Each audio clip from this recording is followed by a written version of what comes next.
अच्छा ना बाजार के अगे तो जान नहीं दिता। तो जनाब है जिन्ना को हो सकता तो मैं डिंगे शहर की हालत पे विखाना है। देखते हो कि कोई हालात चल रहे हैं डिंगे शहर।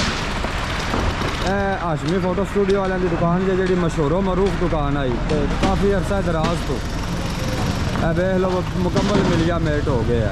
यह बाजार आज भी देखो मुकम्मल ही मिलिया मेट है। ठीक है जी। तो किसी भी शहर का यानी कि इतने कोई भी बचत नहीं है। बुजुर्गों के हाल ने तो देखो ना जनाब इधर लगे जो तुम देखते हो पे मजदूर लगे ने ढांदे ने पेलेंटर ना जिन्ना जिन्ना हिस्सा भी चाह रहा है ना सारा लगे ने ढान।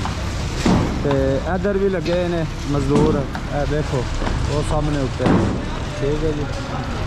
जिन्ना जिन्ना हिस्सा भी चाह रहा है ना सारा ही जाता रहा। ठीक है देखो सारे तो अल्लाह की ज़ात है इन्होंने सारे अपनी खास हिफ्ज़ो ईमान च रखे। ठीक है जी। तो बाकी है ना कि डिंगा बाज़ार जनाब ना एक बार नवे सिरों बने दा टोटल नवे सिरों तो वह भी बाज़ार की जगह बचनी है तो बने दा वगरना कोई चांस नहीं नज़र आ रहा है कि डिंगा बाज़ार बने दा।